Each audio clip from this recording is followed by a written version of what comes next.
Oi, pessoal, boa noite, tudo bem? Vocês estão me ouvindo? Aí, assim fica melhor. Só falem para mim se vocês estão me ouvindo, por favor, que a gente já começa.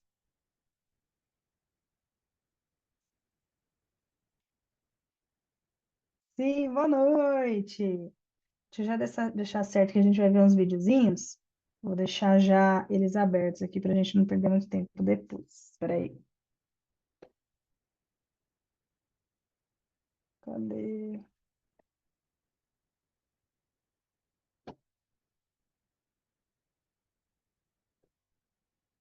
Esse é um.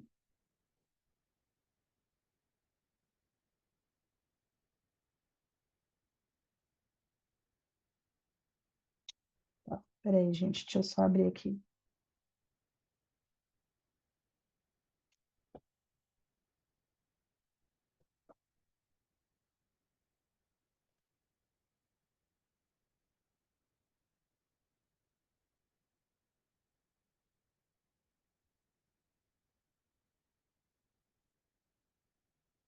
Só estou abrindo o link só, porque aí depois, conforme eu for falando com vocês, aí a gente já vai, o vídeo já fica certinho, tá?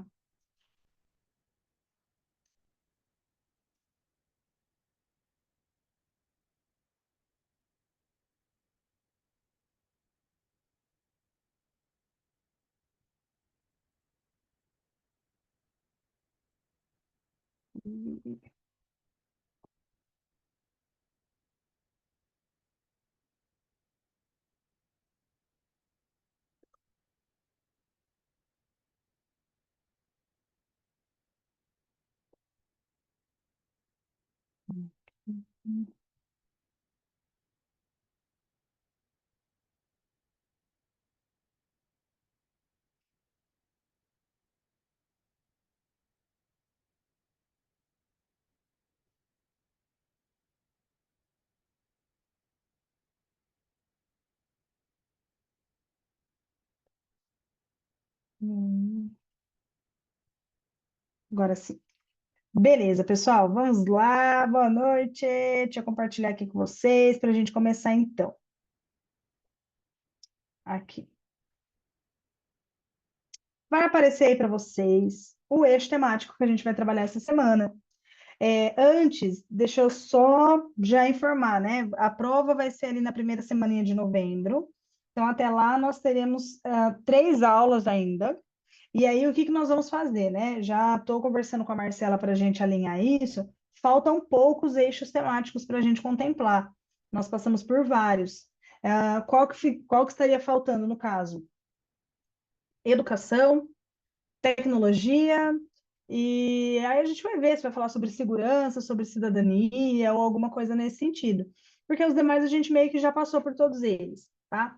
Na última semana ali, ou talvez na penúltima, qual que é o nosso principal objetivo? Unir os repertórios Coringa, que vocês conseguem usar para qualquer tema de redação do Enem. A gente já sabe quais são os Coringa, né? Constituição, Declaração Universal de Direitos Humanos, mas de qualquer forma eu vou colocar outros Coringas ali que vocês também conseguem utilizar na argumentação, fazer um resumão por eixo temático e com repertórios específicos para cada eixo temático. E aí é uma forma de vocês darem uma estudadinha, porque na hora que estiver faltando uma semana, vocês não vão querer mais escrever redação, né? Já escreveram o ano inteiro. E aí, pelo menos, é uma forma de vocês irem estudando, dando uma olhada. Olha, aqui no de cultura dá para usar isso, no de saúde dá para usar esse outro, no de minorias e violências dá para usar outro. Então, a gente vai fazer esse materialzinho para vocês, e na última ou na penúltima semana de outubro, nós vamos disponibilizar esse material, vamos fazer uma revisão zona aí para vocês irem tranquilos fazer a prova, beleza? Hoje nós vamos passar pelo eixo temático de cultura. Normalmente a gente fala cultura e comportamento, mas tem tanta coisa de cultura para falar que eu vou falar só de cultura aqui mesmo, tá? Mas quando a gente fala de comportamento, também é um tema simples, relativamente simples, né? É observar como que as pessoas agem diante de determinada questão. Então, quando a gente fala de redes sociais, por exemplo, e nós observamos que há um padrão comportamental na postagem de foto, de stories, de reels, né? Todo mundo quer usar filtro, todo mundo quer aparecer bonito. Aí a gente tem uma análise de comportamento das pessoas. E esse comportamento, querendo ou não, tem relação diretamente com a cultura. Então, hoje o nosso foco vai ser a questão da cultura. Tem muita coisa de cultura para falar, então eu selecionei 2 pontos que serão a cultura de patrimônios históricos, né, do nosso país, e a parte de apropriação cultural, que acaba gerando uma dúvida ali, né, no que consiste essa apropriação cultural, o que é certo, o que é errado, qual que é o limiar, né, quando que eu consigo identificar se a pessoa está se apropriando culturalmente da cultura alheia, certo? Então, esse que vai ser o nosso objetivo da aula de hoje. Qualquer dúvida que vocês forem tendo, sugestão, eu gosto bastante quando vocês dão sugestão, por exemplo, de filme, documentário, fiquem à vontade, ok? Então, vamos lá. Bom, primeira coisa, eu peguei aqui o conceito de cultura segundo a sociologia para nós entendermos onde que nós estamos pisando ali exatamente. Então, ó, segundo a sociologia, cultura é tudo aquilo que resulta da criação humana. Ideias, artefatos, costumes, leis, crenças, morais, conhecimentos adquiridos a partir do convívio social. Então, aqui, essas crenças morais, elas vão girar em torno, principalmente, do comportamento que eu estava falando anteriormente. Então, quando a pessoa decide que, ai, nossa, eu não posso me comportar de tal forma, não posso fazer tal coisa nesse contexto aqui. É uma crença moral, é algo que foi ali incutido nos hábitos da sociedade, tá? Por isso que cultura e comportamento normalmente caminham juntos, tá? Essa parte de ideias, artefatos, costumes, leis, aí a gente já tem um pouquinho mais de proximidade. Mas aí veremos exemplos no decorrer. Então, basicamente, a gente vai girar em torno desse conhecimento adquirido a partir do convívio social, tá? E aí, é o seguinte, como a nossa primeira parte vai girar em torno de patrimônios culturais, né, patrimônios materiais e imateriais também, o primeiro instituto que é importante dentro desse cenário de cultura, que aí seria um repertório mais específico para a cultura mesmo, é o IFAM. O que é o IFAM? É um Instituto do Patrimônio Histórico e Artístico Nacional. Então, o que acontece? O IFAM é o responsável por garantir que as nossas questões culturais sejam transmitidas para as próximas gerações. Então, eles vão ali assegurar a permanência de determinado costume, de determinado patrimônio material, para que isso não se perca com o passar dos anos, para que a nossa cultura permaneça ali firme, tá? A ideia é essa. Então, aqui está escrito assim, ó, o IFAM, aqui embaixo, o IFAM não visa proteger apenas o patrimônio material. O que é patrimônio material?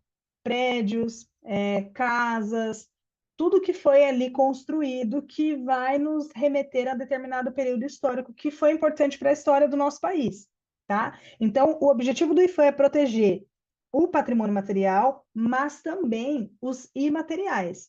E são aqueles imateriais que vão demonstrar o que faz parte da nossa cultura, né? O que é ser brasileiro? O que tem na nossa cultura brasileira que é a nossa cara e que deve ser mantido para que as futuras gerações se identifiquem também com essas questões. A gente tem algumas danças que são tipicamente brasileiras, algumas festividades que são nossas, né? Então a gente tem ali a festa junina, a gente tem o carnaval, a gastronomia. Então, quando se fala de feijoada, por exemplo, nossa, é um prato tipicamente brasileiro, um doce brasileiro, brigadeiro, atos festivos ali.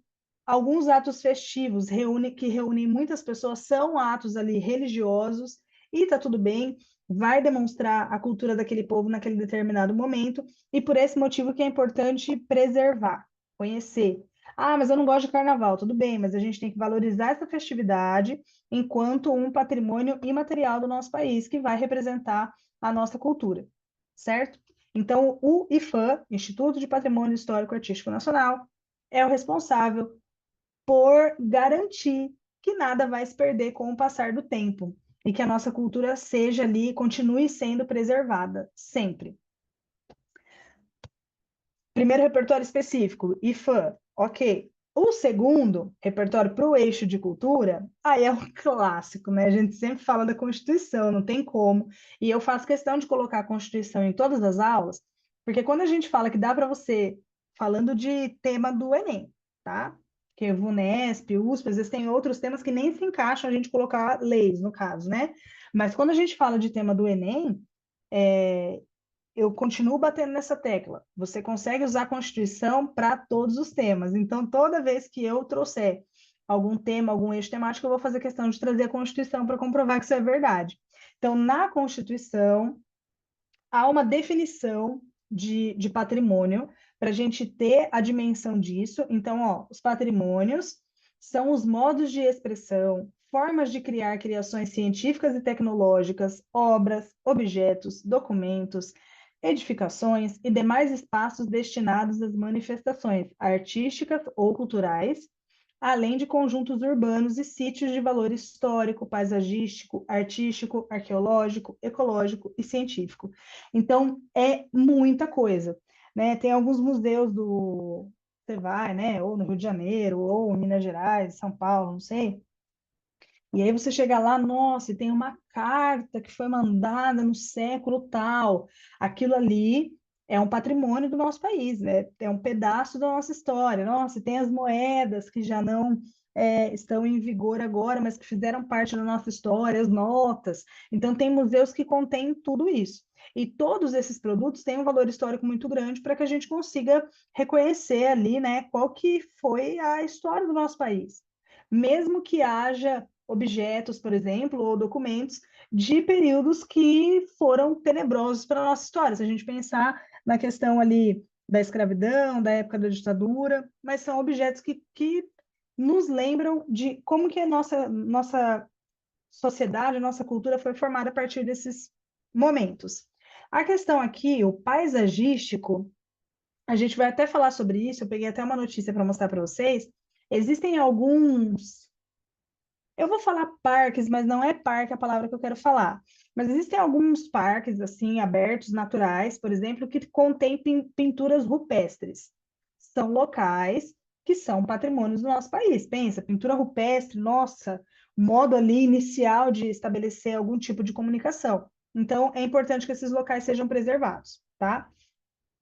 E aqui, segundo o artigo 216 da Constituição, então, patrimônio cultural representa os bens de natureza material e imaterial, tomados individualmente ou em conjunto, portadores de referência à identidade, à ação, à memórias dos diferentes grupos formadores da sociedade brasileira. Então, até aqui, tudo bem, mais ou menos? Eu vou ir pausando, aí se vocês tiverem alguma dúvida, vocês vão mandando, tá bom? Para eu não ficar aqui no maior silêncio esperando alguém escrever. Se tiver alguma coisa para falar para mim, de sugestão, de dica, de comentário, por favor, coloque aí. Bom, e aí, antes de qualquer coisa, eu vou mostrar um videozinho para vocês, porque assim, ó, o escritor Nelson Rodrigues, eu não sei se vocês conhecem, escreveu alguns livros muito legais, algumas peças. Ele fala de uma expressão que pode também ser usada como repertório na sua redação ali de tema do eixo de cultura. Ele fala que o brasileiro vive sempre o complexo de vira-lata. Então, o que que acontece? Teve início ali com a questão do futebol, que no vídeo que eu vou passar para vocês o trechinho, vai ser falado, mas ele diz o seguinte, que é como, vou colocar aqui embaixo, ó, por complexo de vira-lata, entendo eu a inferioridade em que o brasileiro se coloca voluntariamente em face do resto do mundo. O brasileiro é um narciso às avessas que cospe na própria imagem. Eis a verdade. Não encontramos pretextos pessoais ou históricos para a autoestima. Então, quando se fala sobre a desvalorização da cultura no Brasil, é possível utilizar o complexo de vira-lata como um repertório muito pertinente, porque tudo que vem dos Estados Unidos, da Europa, as pessoas apreciam e apreciam muito. Quando é a mesma produção, é o mesmo estilo de produção que é realizado no Brasil, não tem o mesmo impacto. E se não tem o mesmo impacto e os brasileiros estão consumindo o produto que vem do exterior, vai só comprovar o que o Nelson Rodrigues falou. O brasileiro valoriza muito o que vem de fora e desvaloriza aquilo que é nacional. É o nosso complexo de vira-lata, tá? Eu vou mostrar um vídeo para vocês. O vídeo vai aparecer aqui que ele é longo, mas nós não veremos esse vídeo inteiro, tá? Vai ser só um trechinhozinho. Eu acho que vocês até conhecem. O cara é professor de inglês. Opa, cadê? Aqui.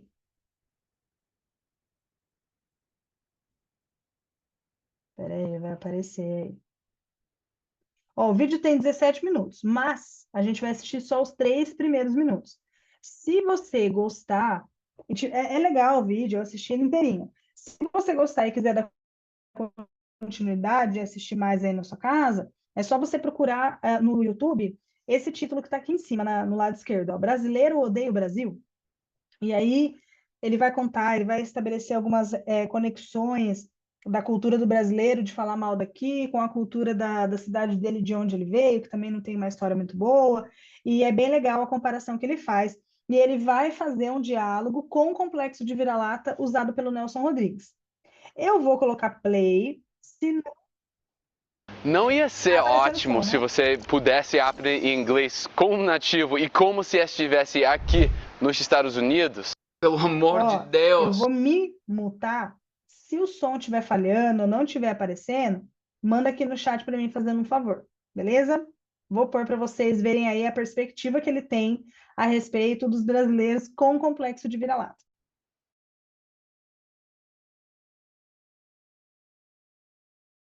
Pelo amor de Deus, parem de se achar inferiores. Ou seja parte da solução, ou chega de reclamar.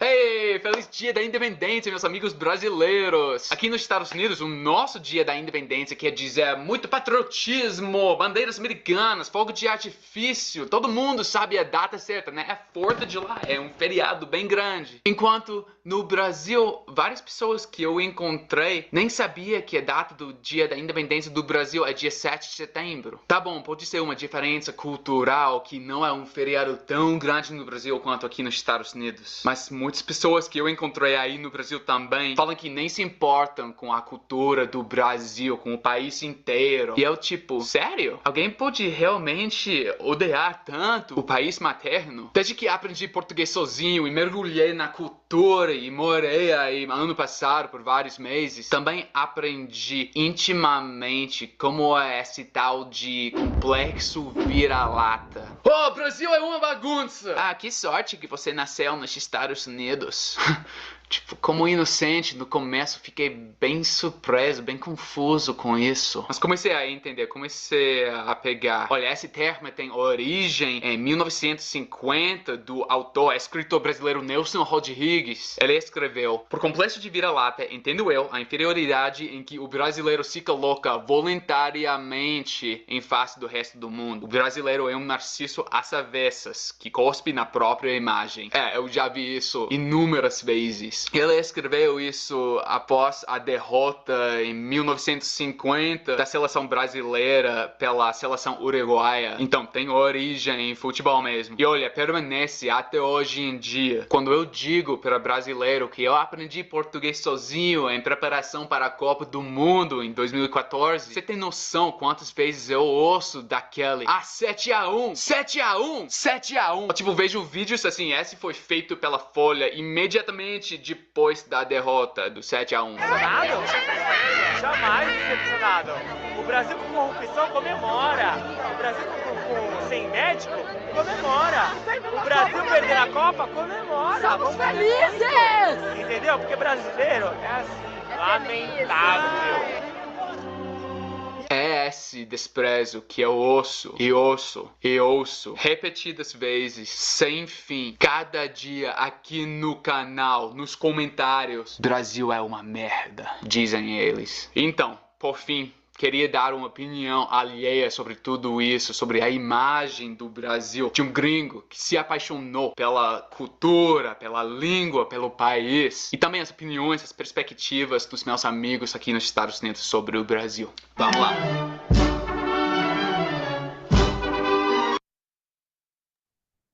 Era só esse trechinho mesmo desse, depois vai ter outro aqui, tá?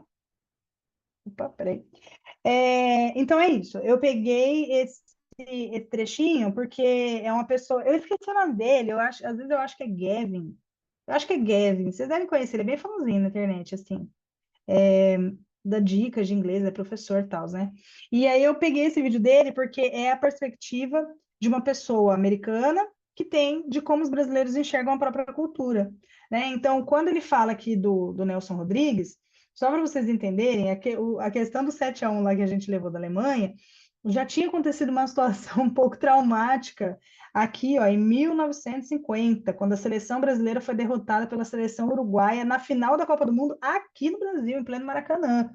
E aí, né, todo mundo começa a falar do Brasil, criticar, só que o Nelson Rodrigues, então, enxergou que esse fenômeno não se limitava apenas ao campo futebolístico, e isso se espalha pela nossa cultura de modo geral. Então, tem gente que fala para mim assim, eu não gosto do cinema nacional. Pô, como é que você não gosta do cinema nacional? Tem muita coisa legal. Claro que tem coisa legal americana também, inglesa, sei lá, de outras nacionalidades.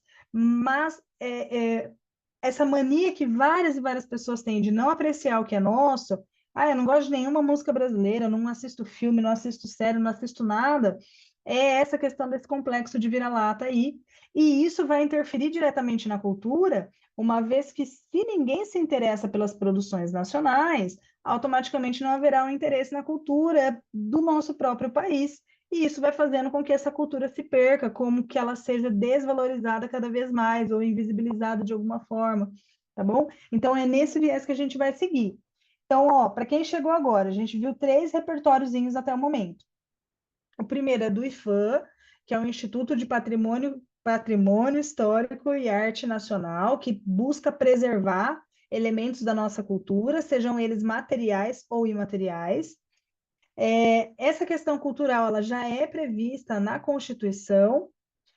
Nós temos o direito ali de ter acesso à cultura, a Constituição define para a gente o que é o patrimônio do nosso país, então a gente tem como patrimônio lugares, construções típicas de um período histórico específico, objetos, festividades, a culinária, e agora a questão do Nelson Rodrigues com esse complexo de vira-lata.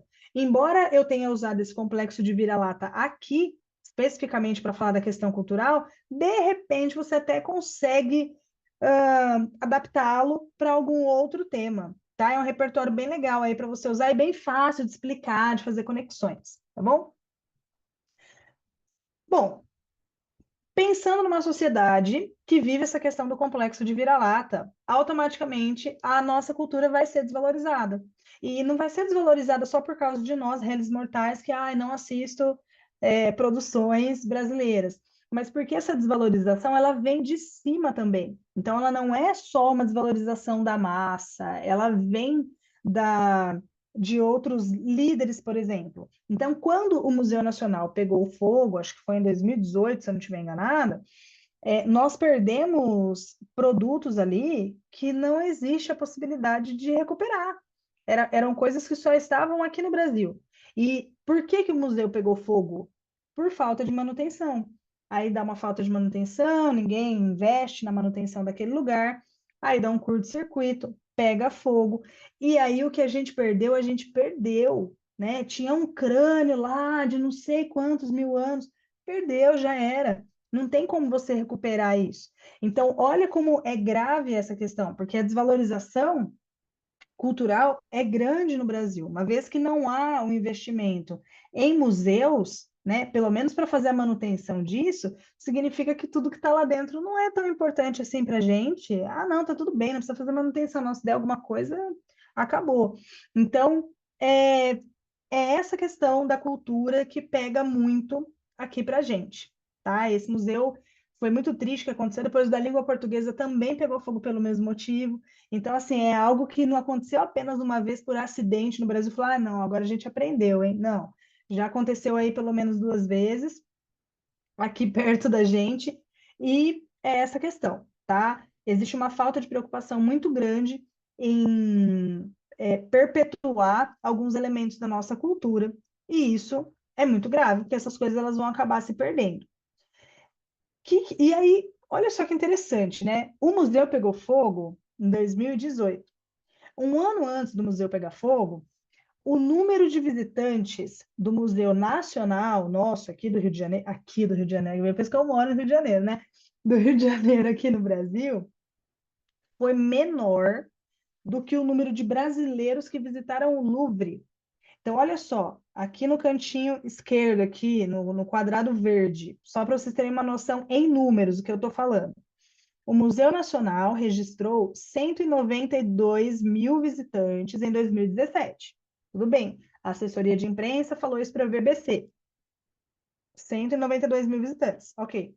No mesmo período, 289 mil brasileiros passaram pelo Louvre, na França, uma das principais instituições de arte do mundo, segundo registros do próprio museu. Então, é claro, gente, não estou falando que não é para ir visitar museus de outras localidades. O máximo que a gente conseguir absorver da história, seja nacional, internacional, isso vai moldando, né, a nossa visão de mundo, isso vai nos ajudando a amadurecer de certa forma. Mas a questão dos números aqui é que se a pessoa tem dinheiro, ela prefere visitar um museu que é de fora, mas não visita um museu que é nosso aqui, que está mais próximo, que dá para fazer essa visita, essa apreciação. E aqui a gente não está falando que teve 289 mil pessoas que passaram pelo Louvre, a gente está falando de 289 mil brasileiros que passaram pelo Louvre, enquanto aqui no Brasil a gente não tem toda essa apreciação por arte. É interessante quando chega em países europeus, todo mundo gosta de arte, né? Visita museu, visita galeria, e os museus e as galerias que tem aqui no Brasil acabam não tendo, recebendo esse mesmo número de visitantes, né? Então, é, é importante a gente enxergar que a valorização, a desvalorização, né, melhor dizendo, acaba sendo muito generalizada aqui no nosso país, tá? Coloquei aqui no retângulo azul o número de brasileiros que visitaram o Museu Francês é 50,5% superior à visitação total da instituição brasileira. O Louvre teve aumento de 82% do número de visitantes do Brasil no ano passado, em relação a 2016. Esse ano passado aqui era 2018, tá? Que foi feita a notícia. Bom, até aqui, se tiverem algum comentário, coloquem aí, por favor, que aí a gente vai trocando uma ideia. Eu vou seguindo, tá? Mas quem quiser digitar alguma coisa pode ficar à vontade, que depois a gente volta. Bom, agora a gente já tem ali passamos uma noção geral, né? Do que é a questão da cultura, do que é a cultura, alguns repertórios culturais que nós podemos utilizar. E agora a gente vai dar uma especificada. Lembra que eu falei para vocês que nós falaríamos sobre patrimônio cultural? Então, vamos lá para o patrimônio cultural para nós entendermos exatamente o que isso significa. Coloquei aqui, ó. Deixa eu grifar, que fica mais fácil. Cadê? Ó, bens culturais. Ai, não era isso. Peraí, gente, não era para riscar, era para grifar. Meu Deus, como é que apaga? Apaga, filha. Ai, que borracha. Aí, peguei o negócio errado, era esse aqui. Bens culturais de um povo, né? A gente tem que ter em mente que esses bens culturais, eles vão definir a vida da sociedade, né? Com relação às características, costumes, comportamentos e tudo mais. E tudo isso deve ser preservado para que as pessoas que venham lá no futuro tenham essa memória, consigam se sentir parte daquele povo, tem essa questão da representatividade também, e tudo isso que proporciona, né, essa, essa identificação é o que a gente define como patrimônio social, tá certo? Coloquei aqui em negrito, o patrimônio é tudo que nos é transmitido como herança. Então, a gente vai ter ali, ó, alguma riqueza simbólica ou tecnológica desenvolvida pelos grupos humanos que nos antecederam. Trata-se de um conjunto de conhecimentos e realizações de uma comunidade acumulados ao longo de sua história que conferem traços de sua identidade. Eu vou até grifar traços de sua identidade, porque a cultura vai girar em torno disso mesmo, né? E aí,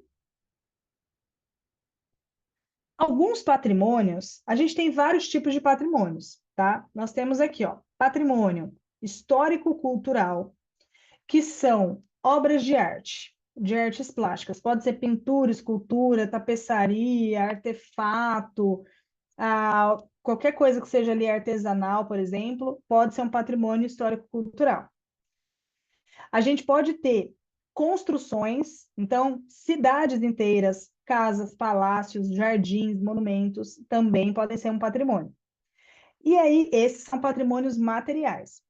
Só que nós podemos ter também patrimônios que são imateriais. São eles festas, a gente comentou, por exemplo, festa junina, carnaval. São festividades, do boi lá, do caprichoso do garantido, né? Que virou uma febre que nos últimos anos tem sido transmitida, as pessoas têm compartilhado mais essa festividade aí lá em Manaus. Se eu não estiver enganada, é em Manaus que acontece. Então, a gente tem festas e festividades que representam a cultura de um povo. Então, elas são patrimônios imateriais. Músicas, elementos culinários, tudo isso vai ser um patrimônio. Só que aí, o que que acontece? Para ser um patrimônio, não, desculpa. Alguns patrimônios, eles são tombados. E o que que isso significa? A partir do momento que um patrimônio é tombado, é porque aquilo está ali, não pode ser modificado, porque o objetivo é todo esse que a gente mencionou anteriormente, que é de transmitir para os sucessores a cultura local, tá? É para perpetuar alguns costumes, mostrar a questão da identidade do povo e tudo isso que a gente já mencionou, tá certo? E aí, eu até coloquei aqui, ó, a valorização do patrimônio histórico-cultural é a valorização da identidade que molda as pessoas. Por isso, preservar as paisagens, obras de arte, festas populares, culinária ou qualquer outro elemento cultural de um povo é manter a identidade desse povo, tá? Deixa eu baixar aqui. Aí, o que que acontece? A Unesco, a Organização das Nações Unidas para a Educação, Ciência e Tecnologia, ela determinou ali, tombou 14 patrimônios culturais brasileiros, tá? A partir do momento que aquilo é tombado, não pode ser feita nenhum tipo de modificação, nenhum tipo de reforma que descaracterize aquele local. Por exemplo, para quem já teve a oportunidade de viajar para Ouro Preto, vai entender mais facilmente o que eu estou falando. A cidade de Ouro Preto é tombada, mas é a cidade, não é uma igreja, não é a Praça Tiradentes, não é, é a cidade inteira que é tombada. Então, o que que acontece? Ouro Preto não vai mudar, a cidade não vai ser modificada a ponto de ter asfalto, por exemplo. Então, quando você anda por lá, como a cidade ela foi construída ali pelas pessoas que foram escravizadas, você vê que não chega a ser paralelepípedo, umas pedrinhas assim, meio retangulares, que as pessoas que foram escravizadas foram colocando aquilo manualmente. É um trabalho assim absurdo, que quando você está lá, você tem noção da dimensão do sofrimento que foi para construir aquilo. Então, nunca que você vai chegar em Ouro Preto, por exemplo, e vai estar tudo asfaltadinho, com semáforo, com isso, com aquilo, porque a cidade foi tombada, e uma vez que a cidade foi tombada, ela está ali para manter para a gente o nosso passado, né? Para que a gente consiga entender o que aconteceu, para que a gente consiga vivenciar aquilo de certa forma. Quem já foi, deixa eu ver. Festival da Polenta. Então, depois eu só preciso ver se ele foi, porque assim, ó, é o Festival da Polenta, mas é das colônias italianas. Então, eu não sei se ele é um patrimônio cultural brasileiro, uma vez que a festividade vai enaltecer, digamos assim, os antepassados deles. Entende? Quando a gente fala assim de patrimônio cultural brasileiro, aí seriam festividades que têm a carinha do Brasil. Agora, no caso desse daí, que seria o Festival da Polenta, deve ter outros aí que eu também não sei, mas a ideia é valorizar ali outra cultura e não a cultura nacional. Então, muito provavelmente, esse festival não é considerado um patrimônio cultural brasileiro. É uma festa ali da comunidade italiana por conta da imigração, né? Vieram muitos italianos para cá, Legal, mas para ser considerado um patrimônio cultural brasileiro, aí são festividades que tenham características nossas do nosso país aqui, beleza? Então é isso. No caso de Ouro Preto, aí a gente vai ter, por exemplo, assim, o período ali, né, que os escravos foram as pessoas africanas foram trazidas para cá ali, escravizadas e tudo mais, moldou essa cidade. Então você anda por lá, tem as minas que foram construídas por eles. E aí, na hora que você faz o passeio pelas minas, o guia vai te contar as histórias, né? Como que essas pessoas eram tratadas. A hora que você entra nas igrejas, ela tem já uma arquitetura muito típica da época do período barroco aqui. Então, não vai ter nenhuma igreja moderninha lá em Ouro Preto. Isso não vai acontecer, porque a cidade foi tombada. O que eles podem fazer é, de repente, pintar. Ai, nossa, quebrou, né? Aí eles podem restaurar, mas eles não vão poder reformar isso nunca. Então, todas as igrejas elas vão ter ali a arquitetura delas já. Eles podem fazer uma pintura para deixar um aspecto um pouquinho mais novo, mas também não pode mudar de cor. Os caras não podem simplesmente pegar uma igreja do período barroco e falar assim: ah, eu vou pintar de azul e verde porque eu acho que vai ficar bonito. Não pode, tá? Então, é muito legal, assim, a cidade em si. Tem um outro lugar, só que esse, né, o nome já diz, já está em ruínas, fica no Rio Grande do Sul. Chama-se Ruínas de São Miguel das Missões. Então, esse lugar aqui, essas ruínas, fizeram parte de um período muito importante no nosso país, que foi quando os jesuítas vieram para cá para alfabetizar, aliás, catequizar primeiro, para catequizar primeiro os indígenas, para depois alfabetizar. Então, é importante a gente manter esse lugar para que todo mundo que vá até lá relembre como que foi a história, né? Os indígenas já tinham as crenças deles quando eles estavam aqui. Eles não pediram para serem catequizados. E aí vem os portugueses, tenta ali incutir na cultura deles o catolicismo, mas para isso eles vão utilizando de estratégias como o teatro, por exemplo, para tentar mostrar para eles que, olha, o que você acredita é errado, você vai para o inferno. Se você quiser ir para o céu, se você quiser que a sua alma seja salva, você tem que acreditar nisso aqui, tá? Então, assim, deixar este lugar ali e para que as pessoas tenham ali um contato mais próximo, façam a visitação, entendam melhor da história do nosso país, é uma forma de manter isso vivo, tá certo? O Centro Histórico de Salvador também é legal ali, você vai ver o Pelourinho, né, que tem várias casinhas e de várias sacadinhas coloridinhas, eles pintam, fica bem bonitinho assim de ver, mas não vai mudar a arquitetura, vai ficar daquele jeitinho. A igreja aqui, inclusive, ela tem a mesma arquitetura das igrejas lá de Ouro Preto, né? Porque elas foram construídas mais ou menos no mesmo período, então vocês vão ver que essas igrejas, elas acabam sendo bastante parecidas, tá? Bom, aí beleza, desses aqui eu gostaria de conhecer esse do Rio Grande do Sul aqui, quem sabe um dia, né, gente? Fica aí a reflexão. Esses são alguns, pessoal, tem 14, tá? E depois, quem tiver curiosidade para ver quais são os outros lugares, dá uma pesquisadinha aí. Tem bastante coisa legal, de repente até uma sugestão aí para você conhecer. Só que, como nós mencionamos, patrimônio não é só aquilo que é material, nós temos alguns imateriais também. E o que que a gente tem aqui no Brasil de patrimônio imaterial? A capoeira, a roda de capoeira. E é interessante porque, assim, a capoeira não é para ser algo aleatório. Existe um, existe um propósito por trás dessa dança barra luta ali. Então, só para vocês entenderem, ó, a mistura de dança e luta tem entre suas origens o período da escravidão, ok? A capoeira desenvolveu-se como rito social e de solidariedade entre os escravos. A estratégia para lidarem com o controle e a violência é uma manifestação cultural que reúne canto, toque dos instrumentos, dança, golpes, jogo, brincadeiras, símbolos e rituais africanos.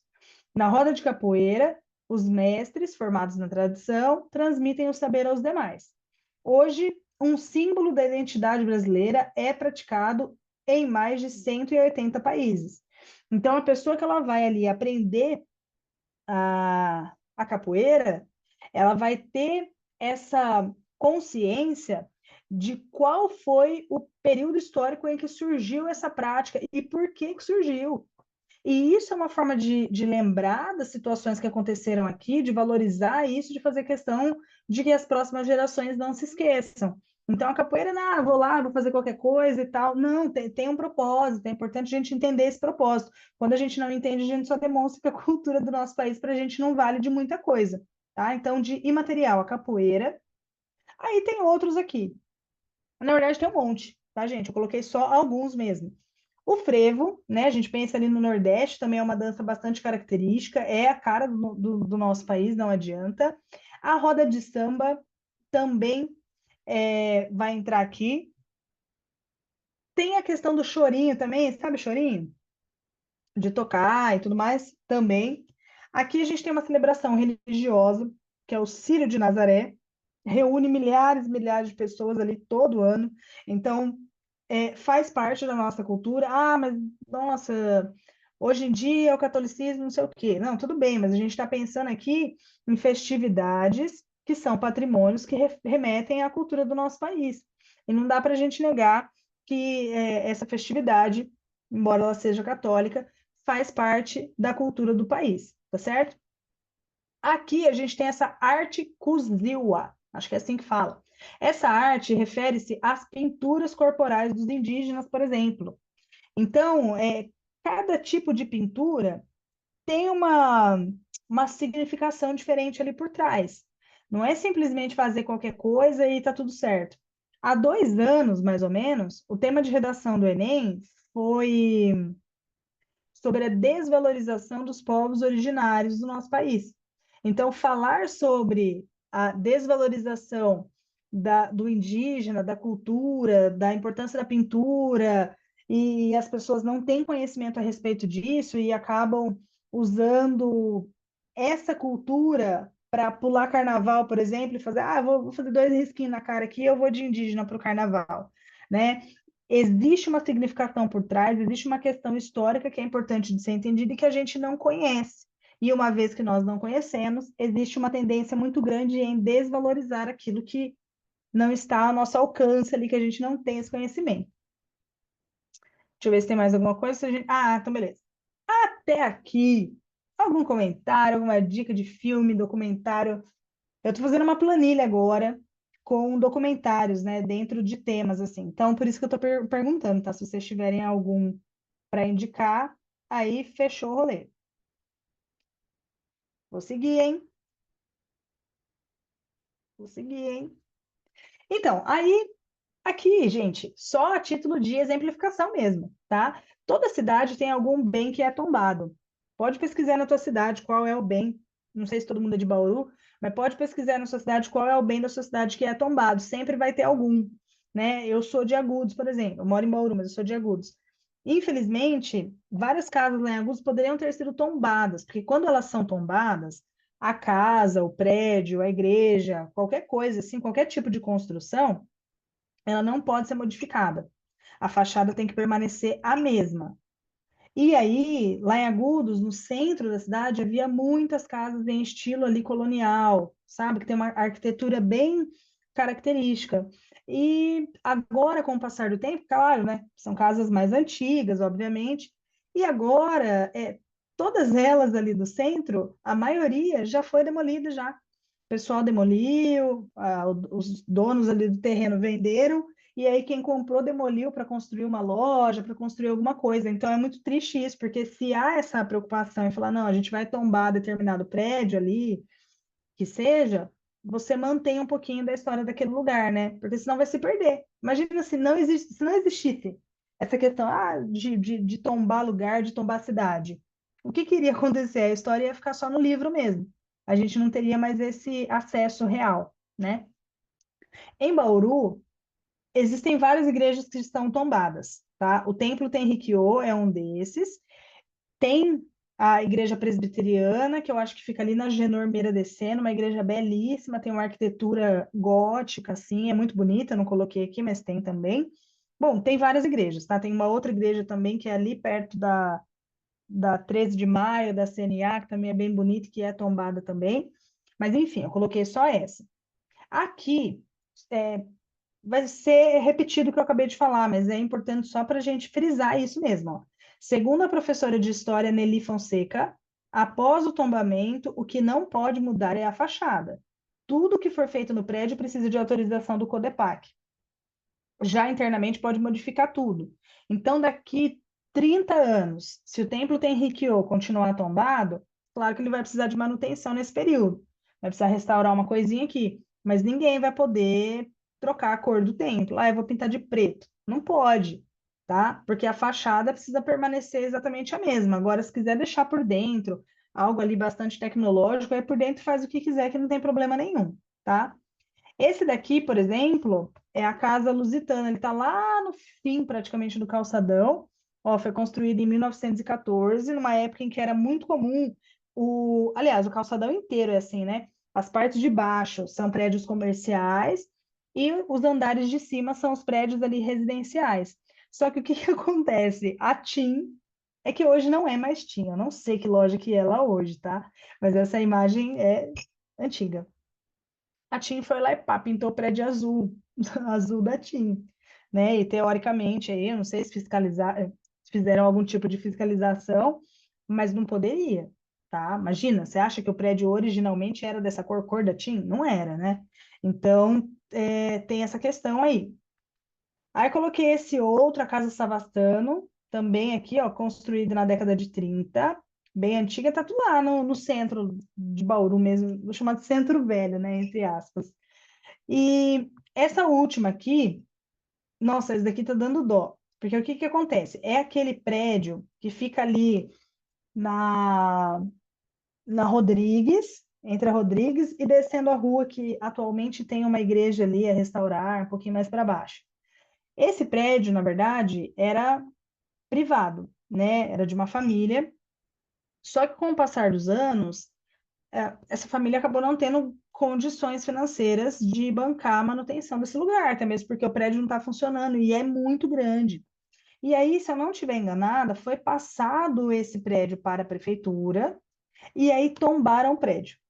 Só que aí é o seguinte, né? Uma vez que você tombou, você vai ter que restaurar, então, porque não pode demolir. Só que esse prédio está preocupando as pessoas. Já fizeram algumas reportagens que passaram na TVT, inclusive, do risco que esse prédio corre de desabar. Só que a prefeitura não pode demolir, porque o prédio foi tombado. Então, eu lembro que na época, e ele tá de pé até hoje, eu lembro que na época estava um processo inverso para destombar o prédio, para que eles pudessem, então, ali demolir da maneira correta, porque do lado tem casas, tem estabelecimentos comerciais que sofreriam ali caso o prédio desabasse. E, na verdade, ele só virou um abrigo para mendigo ali, né? É muito triste de ver, assim, tá bem judiadinho esse prédio. Quem é daqui de Bauru já passou ali na frente, com certeza. E aí, ó, sobre patrimônio natural. Eu peguei uma notícia para vocês de um parque nacional, se chama aqui Serra da Capivara. Deixa eu ver se consigo. Ai, não consigo pegar aqui. Ah, aqui embaixo eu vou conseguir pegar o link para mostrar um textinho para vocês também. Peraí.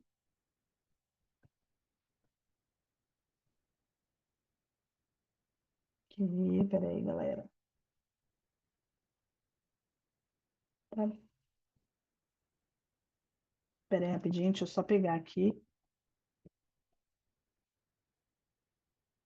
o link do Parque da Capivara.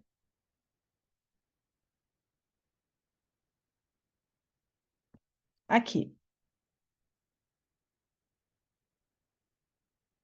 Deixa eu voltar lá. Então,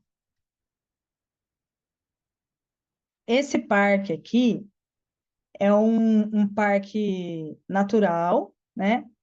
Só que ele fica lá no Piauí. E aí, o que que acontece? O parque não recebe. Como o parque não recebe visitantes, deixa eu ver aqui se estão.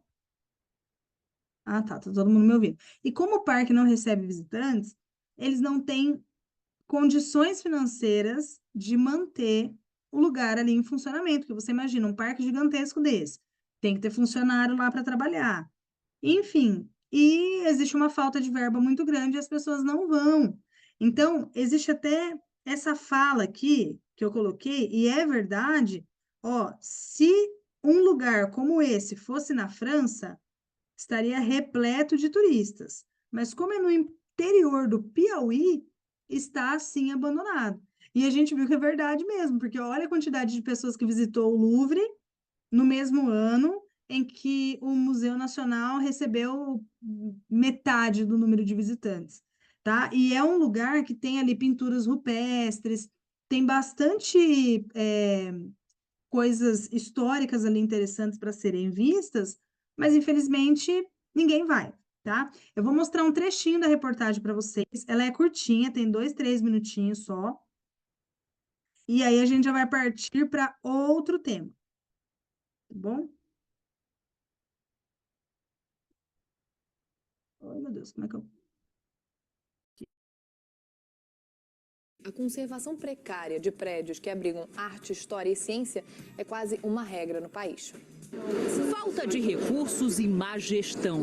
Uma combinação que permitiu um incêndio no Museu Nacional e põe em risco outras instituições. Uma delas é o Arquivo Nacional, o maior guardião dos documentos públicos do Brasil, como a Lei Áurea e os originais das Constituições. 95% do acervo está num bloco que teve o sistema contra incêndios condenado pelo Corpo de Bombeiros.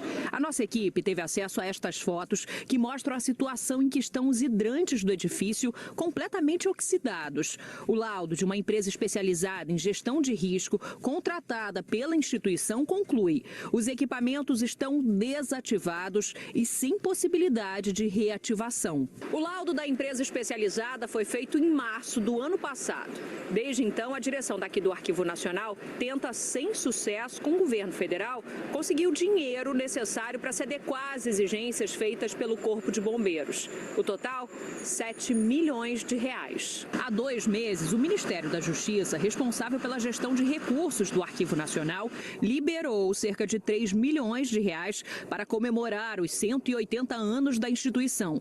Mas o dinheiro para garantir a prevenção contra incêndios ainda não veio. Prédio de 7 andares, cheio de papel e que de uma hora para outra, se houver um sinistro com fogo, pode simplesmente lamber tudo porque não vai ter combate, né? Por todo o país, a situação de museus e institutos voltados para a preservação da cultura se repete. A maioria funciona em imóveis históricos, com infraestruturas antigas, que passam por adaptações improvisadas na rede elétrica e no sistema de segurança. A elétrica é a parte mais delicada, é a que a gente precisa de uma estruturação rápida, estrutural, emergencial não, mas definitiva. Em São Paulo, o MASP está aberto, apesar de não ter um laudo do Corpo de Bombeiros que certifica as condições contra incêndios. O museu, com um acervo de obras do mundo todo, afirma que o prédio foi construído sem algumas estruturas hoje exigidas para ter o auto de vistoria, mas vai instalar um sistema de exaustão para conseguir o documento que não é obrigatório para o funcionamento. Dos 30 museus que fazem parte do Instituto Brasileiro de Museus, apenas 3 têm esse alvará. No Museu da República, que foi sede do governo federal no Rio de Janeiro por mais de 60 anos, nossa produção flagrou paredes descascando e até buracos. Desde o ano passado, a varanda está escorada por causa do risco de desabamento.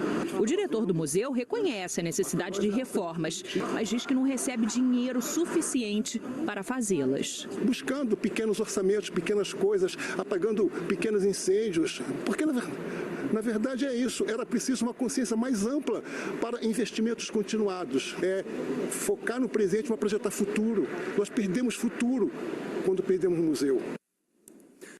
No Banco Pan, CDB é...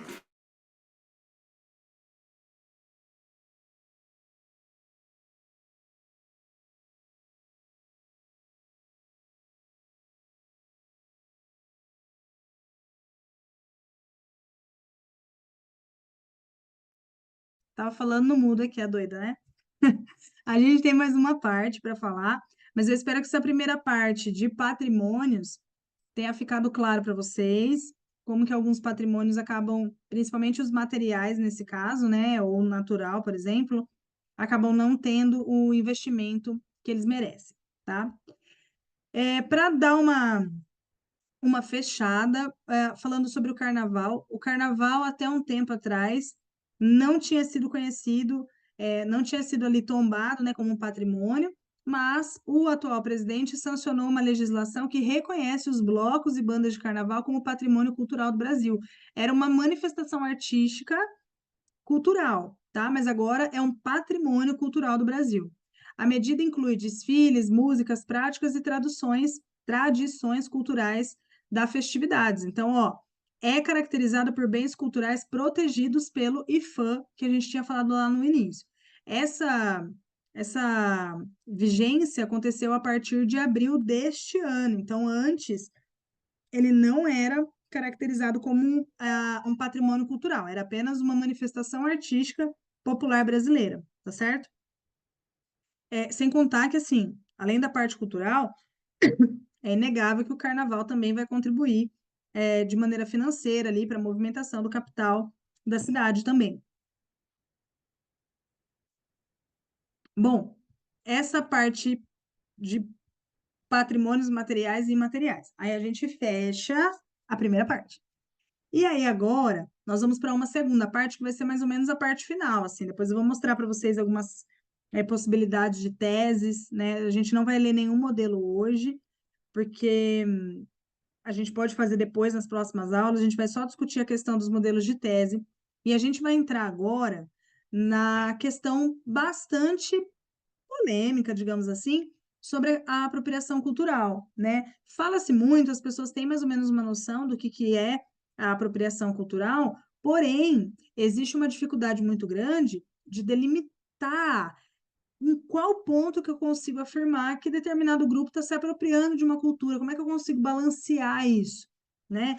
Qual que é o limiar, qual que é o limite de dizer se determinado grupo está se apropriando culturalmente, se está tratando determinada cultura ou hábito de maneira desrespeitosa. Então, a gente tem mais ou menos essa discussão. Eu vou mostrar para vocês um outro videozinho. É que eu peguei esses vídeos porque eu acho que fica mais fácil da gente visualizar, colocar isso na cabeça. Porque só eu falando aqui 1h30, 2 horas, muita coisa vai ser esquecida. Eu peguei de uma pessoa que explica assim de uma maneira bem didática, ela vai mostrar qual que é o limiar, quando que é apropriação cultural, quando não é, o que tem que ser feito para que não seja considerado, e é bem interessante o vídeo, tá? Ele tem duração de 6 minutos, 7 minutos, mas vai passar rapidinho, porque é um vídeo bastante explicativo, a informação flui, não é aquele vídeo que fica repetindo sempre a mesma coisa. E aí, depois do vídeo, a gente já vai caminhando aí mais ou menos para o final, tá? São 6 minutinhos, gente, mas é super legal, vale a pena. Quem for fazer alguma redação a respeito dentro desse eixo temático, e eu vou sugerir alguns temas na sequência, façam aí suas anotações a respeito do que vai falar, porque é bem interessante. Deixa eu pegar aqui. Puxa, peraí.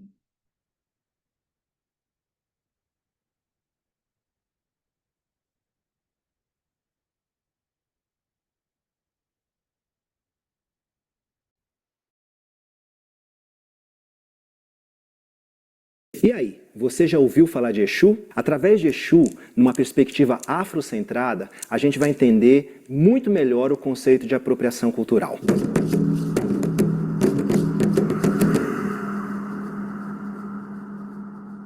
Exu é o orixá da comunicação, o grande mensageiro do universo, o grande propulsor do universo.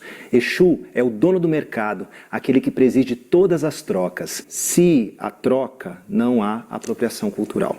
Então é importante que a gente perceba que na história da humanidade existem processos de aculturação, que são normais, né? Quando você coloca dois povos diferentes para conviver, eles vão trocar, eles vão promover processos de aculturação, de sincretismo, de assimilação, e isso não pode ser confundido com o processo de apropriação cultural, justamente porque a apropriação cultural é um outro tipo de fenômeno, em que há uma espécie de dominação de uma cultura sobre a outra. Uma cultura dominante, de certa maneira, se apodera de elementos culturais de uma cultura que é subalternizada. Claro que isso tem a ver com a estrutura racista, claro que isso tem a ver com o processo de colonização e com uma série de outros fenômenos que fazem parte da história da humanidade. Portanto, falar de apropriação como uma coisa simples, rasteira, superficial, né, sobre o que pode ou não pode, não dá conta da profundidade que o conceito exige, né? A apropriação cultural é um conceito muito profundo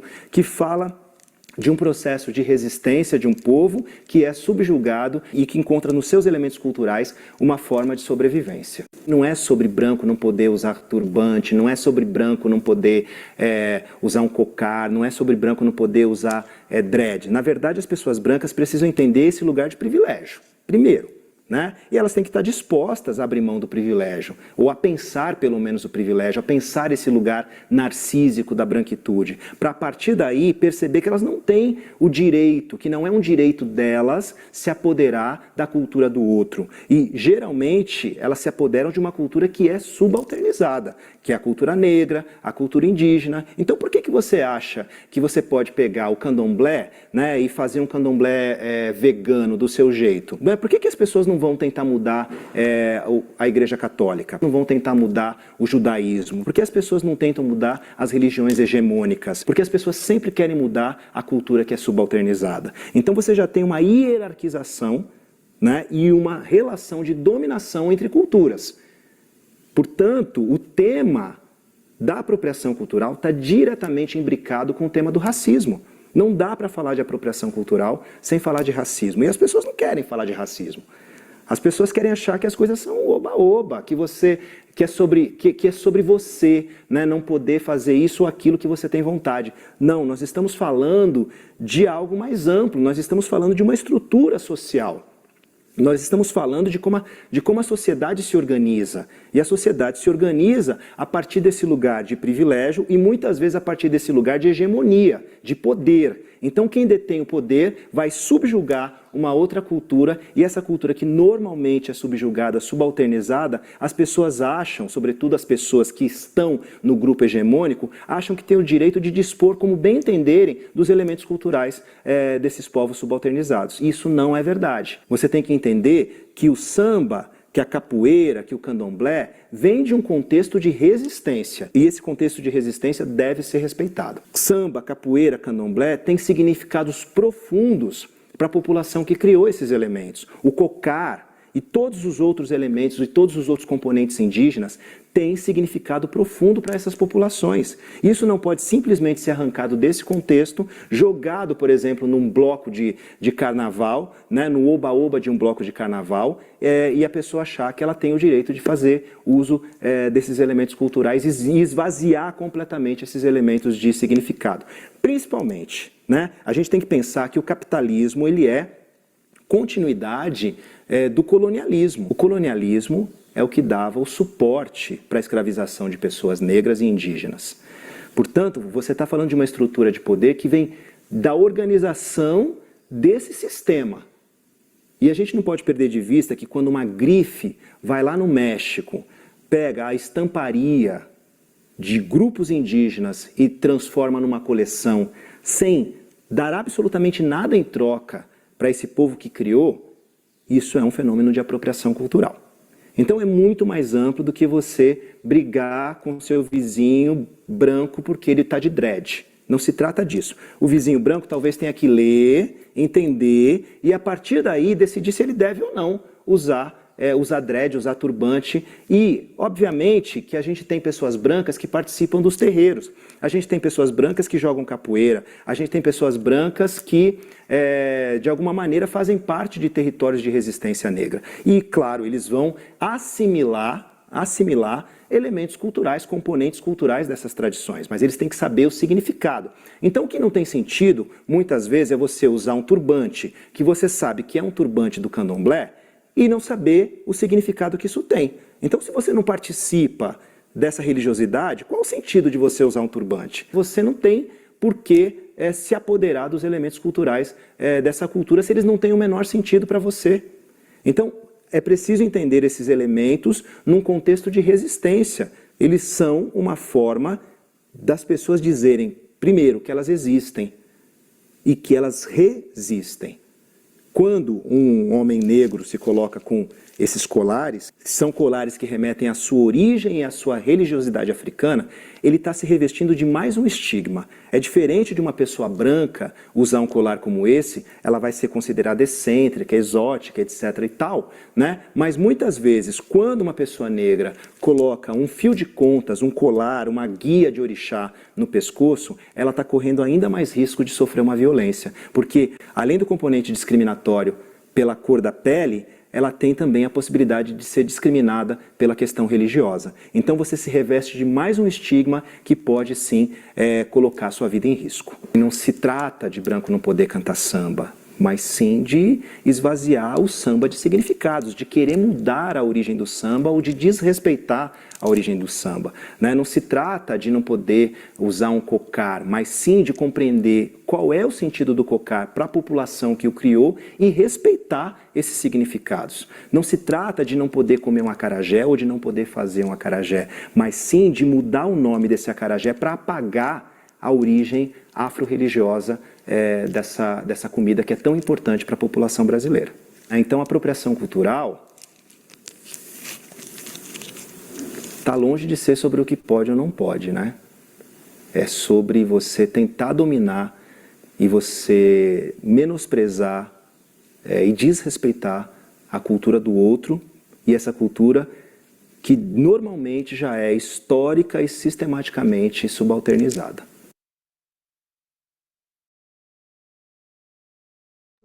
Beleza.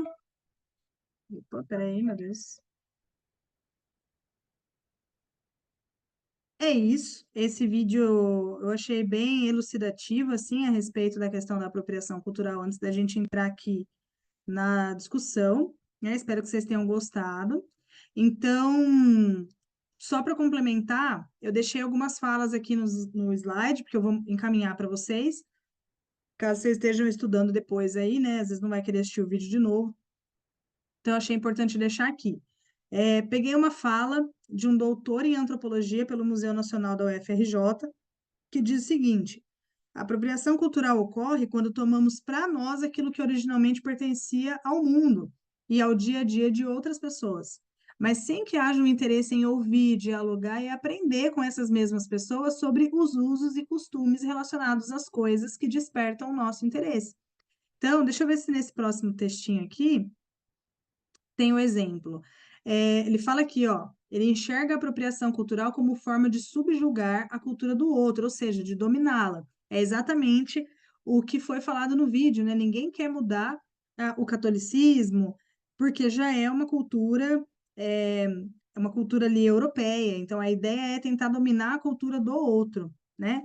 E aqui, a questão, ó, com o tempo, aquilo parece que é de quem se apropriou, que por sua vez passa a inferiorizar quem era o real originário daquela tradição. Esse último trecho dialoga muito com a questão das pessoas não entenderem por que usar fantasia de indígena no carnaval não é legal. Porque os próprios indígenas, a questão do cocar, por exemplo, os próprios indígenas não são todos que usam cocar. Existe um porquê, existe um propósito naquele uso, da mesma forma que existe um propósito na pintura corporal, como eu mostrei para vocês ali, que acaba sendo um bem imaterial do Brasil. E aí, quando a gente não conhece, eu não sei, eu não sei. Eu não sei qual tipo de cocar que usa, qual é a intenção daquele cocar, que tipo de líder que vai usar. Eu imagino que seja um líder que use, né? Mas a gente não tem esse conhecimento. E aí, quando você usa isso apenas como uma espécie de fantasia para você se divertir, é uma forma de mostrar que a gente desvaloriza a cultura do nosso país e inferioriza aquele povo que tem aquela tradição. Então, é uma forma de mostrar o nosso desrespeito dentro dessa cultura aí, tá certo? Agora, falando sobre um patrimônio imaterial do Rio de Janeiro, que tem a ver aí com essa questão cultural também. O passinho passinho é aquela dança. Vocês já devem ter visto o vídeo do pessoal, dos meninos lá na laje, na favela, chinelão, assim, dançando, né? Esse ano, em março desse ano, o passinho do Rio de Janeiro foi ali determinado como patrimônio cultural e imaterial do Rio de Janeiro. Então, para existir, colocar aqui, ó, o carimbó foi reconhecido como patrimônio cultural do Brasil. Existe a possibilidade de ter apropriação cultural? Na verdade, eu não sei nem exatamente o que que é o carimbó. Deixa eu dar uma olhada aqui. Mas para haver apropriação, tem que acontecer isso que foi falado no vídeo. As pessoas não têm o conhecimento a respeito da cultura e acabam usando aquilo simplesmente porque elas querem usar, tá? Então, aí, nesse caso, a gente tem a questão da apropriação. Foi o que ele falou, não é porque uma pessoa é branca, por exemplo, é um tipo de dança indígena, né? Eu desconheço, deixa eu dar uma olhada aqui. Deixa eu dar uma olhada. Vai ser uma apropriação, digamos assim. Aqui ela até é típica ali das pessoas que moram na região norte, então, né? Tá falando aqui do Pará e tal. Então, o que que acontece? Por exemplo, eu não sei se vocês vão lembrar disso, porque faz tempo, mas espalhou-se um vídeo aí na época. Os anos 90 barra anos 2000 foi um surto, né, no país. E aí, pegando o gancho da dança aqui, que a Camille comentou no privado comigo, a Xuxa, na época, a Xuxa tinha um programa super caótico, porque várias pessoas tinha plateia e ao mesmo tempo tinha criança em cima do palco, e ela chamou, não lembro por quê, provavelmente é porque era o dia do índio, né? Na época ali, até falei entre aspas. Ela chamou algumas pessoas de uma tribo indígena para ir ao programa dela. E naquela época, a Xuxa tinha uma musiquinha que falava: Índio, fazer barulho, e ficava dançando os índios ali como se estivesse fazendo uma dancinha da chuva, sei lá. E os indígenas estão no programa e ela chama ali os dançarinos dela, todos fantasiados, para começar a fazer essa dancinha ali. E assim, é uma vergonha alheia esse vídeo. Depois vocês procurem no YouTube, dá muita vergonha de ver, porque o constrangimento deles de ver a cultura deles sendo ridicularizada em rede nacional é visível. Então, é a mesma questão. Então, por exemplo, se essa dança do carimbó, por exemplo, ela passar a ser executada com o intuito ali de chacota, sem saber exatamente qual que é a questão cultural que está por trás dela, aí a gente entra nessa questão da apropriação, tá bom? Que é a mesma coisa que acontecia quando fazia dancinha da chuva, fazer dancinha da chuva. É uma forma ali de subjugar aquela cultura, aquelas pessoas, aquele grupo, beleza?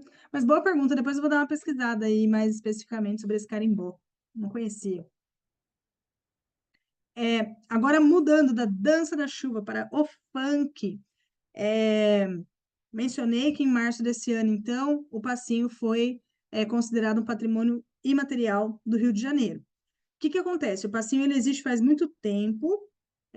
Nos anos 2000 ali, aconteciam os bailes funks e alguns grupos faziam umas rodinhas para fazer uma competição ali de dança. Então, a gente tem no passinho uma mistura de break, frevo, samba e capoeira. Então, o que que acontece? O passinho ter sido considerado um patrimônio cultural vai nos levantar a possibilidade de discutir sobre uma outra questão, que é a desvalorização de culturas periféricas, por exemplo, tá? Então, é fácil a gente falar assim, não, mas daí não é cultura, pelo amor de Deus, daí qual que é a qualidade e tal, mas a gente tem que entender que a cultura ela vai surgir do povo, né? Do modo como o povo vive, do modo como o povo enxerga ali a circunstância. E é muito representativo do Rio de Janeiro esse tipo de dança, esse tipo de expressão corporal ali. Então, faz parte, sim, da cultura do Rio de Janeiro. E aí tem um professor que fala para a gente exatamente o motivo pelo qual é importante esse título que recebeu aí, o passinho. Ele diz assim, ó, antes do passinho, a comunidade era muito julgada. As pessoas pensavam que dentro da comunidade era só roubo, violência, tráfico de drogas. Só isso, violência. Aí o passinho veio e quebrou esse estigma. Não é todo mundo que mora na comunidade que é violento, que é mal educado, não. Dentro da comunidade também tem cultura que é o passinho, como acontece no Jacarezinho. Aí a maioria das pessoas de fora começou a enxergar a comunidade com outro olhar, disse o professor Christian Marinho.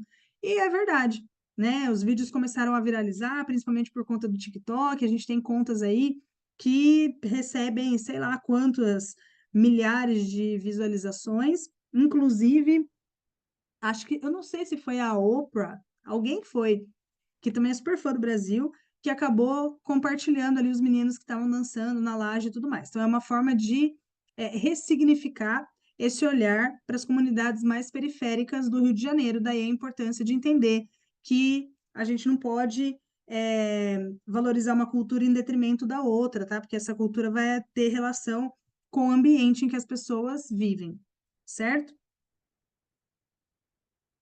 Coloquei aqui para vocês. Ah, depois o outro está faltando um slide. Coloquei aqui para vocês algumas possibilidades de tema dentro desse eixo, que é o eixo de cultura, tá?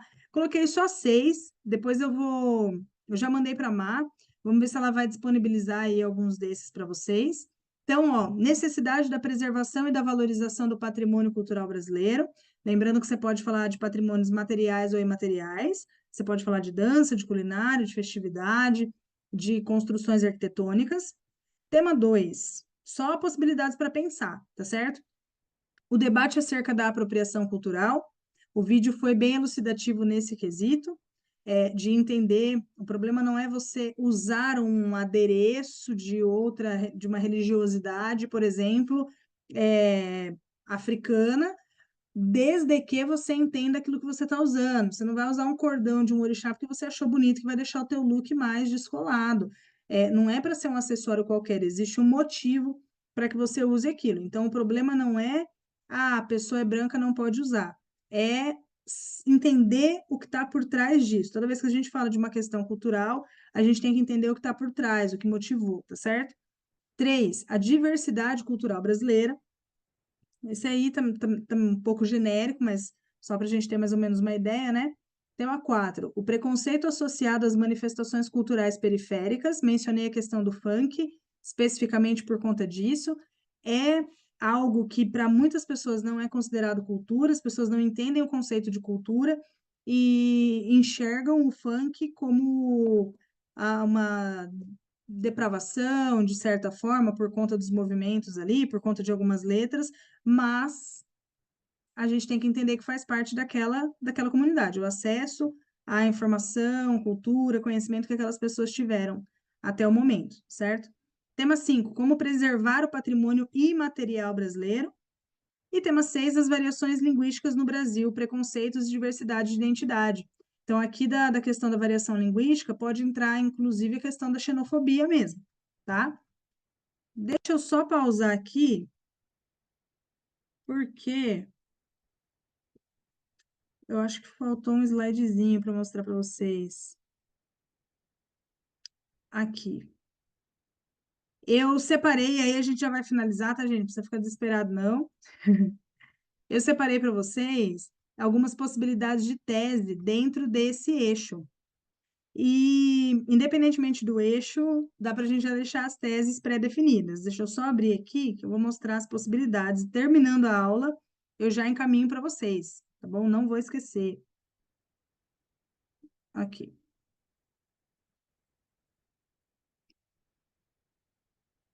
Aqui, coloquei assim, ó, possíveis argumentos se você estiver escrevendo uma redação dentro do eixo de cultura. Falta de incentivo governamental é a primeira. Inclusive, se você quiser falar a respeito de incêndios, que a gente acaba perdendo documentos históricos importantíssimos, naquele trecho de reportagem que eu mostrei para vocês, falou-se a respeito da carta lá, da Lei Áurea. Então, assim, imagina se pega fogo no lugar, você perde um documento desse. Alguém está riscando sem querer. Aqui.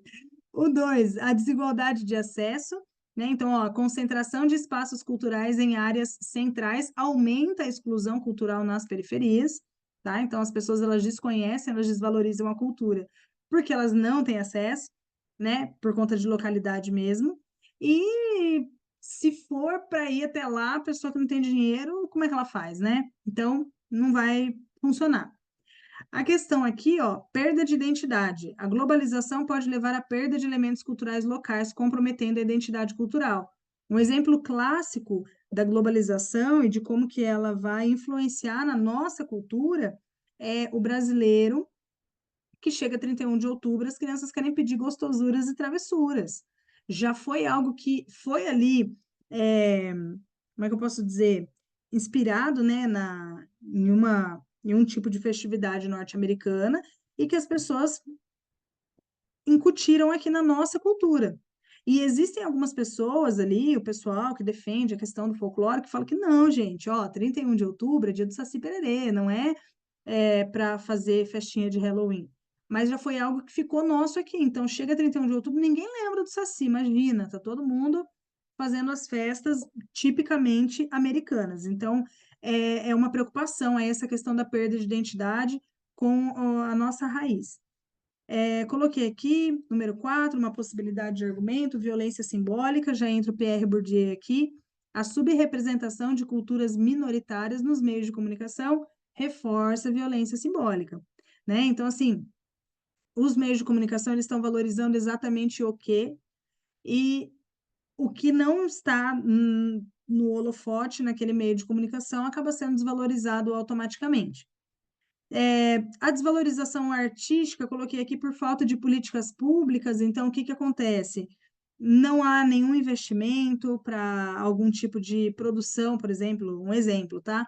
Para algum tipo de produção brasileira, e isso vai desvalorizar não só o trabalho dos atores em si, dos artistas, como também dos produtores culturais, porque como que as pessoas vão produzir se de repente não existe um investimento nessa área?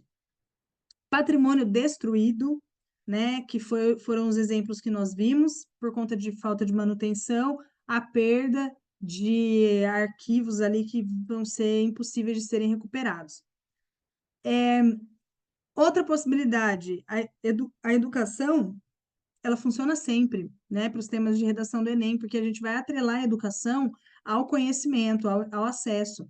E quando a pessoa não tem acesso à cultura ali do próprio país do jeito que deveria ter, automaticamente isso vai gerar como consequência uma desvalorização. Então, falar sobre educação é sempre uma boa jogada para qualquer tema, tá? Coloquei aqui, deixa eu ver, falta de representatividade, cultura e inclusão, ó, a ausência de diversidade nas produções culturais reforça estereótipos e limita a inclusão. Existe um movimento para tentar, como é que eu posso dizer? Para tentar acabar com esses estereótipos aí, mas de vez em quando a gente acaba escorregando neles de alguma forma, né? E o último, eu coloquei 11 possibilidades de teses, né, para você colocar aí de D1 ou D2. E o último, a desigualdade regional. A concentração de recursos culturais nas grandes cidades perpetua a desigualdade regional. Então, por exemplo, a gente que nasceu aqui no interior de São Paulo, é um azar assim, eu digo, né? Quem nasce lá em São Paulo mesmo, tem escola que as crianças vão pequenininhas para visitar os museus. Né? Eles fazem uma visita, estamos estudando tal coisa. Não, a gente vai lá. Então, o estudo, ele acaba tendo um significado muito mais efetivo para aquela criança. Imagina a criança que nasceu em Ouro Preto. Enquanto a gente fica estudando toda essa parte histórica, depois a gente entra ali a parte da escravidão, na literatura, o arcadismo, o barroco, enquanto a gente vai estudando isso vendo imagem de livro, eles vão estudando isso vivenciando o lugar. Então, é diferente, né? Essa falta de recursos culturais no ambiente em que a gente vive faz com que nós sejamos pessoas que não têm ali tanto apreço por apreciar as questões culturais mesmo do nosso país. É isso. Fechou o rolê. Eu vou mandar esse material agora para vocês. Depois a Má vai disponibilizar alguns temas. E estamos na reta final, pessoal. Em breve a gente vai dar um resuminho para vocês de todos os repertórios que a gente viu, quais são os coringa e quais são os específicos para cada eixo temático. Beleza? Qualquer coisa pode mandar mensagem, pode chamar, tá bom? Opa, meu Deus, alguém falou aqui. Boa noite, gente. Beijo para vocês. Tchau, até mais.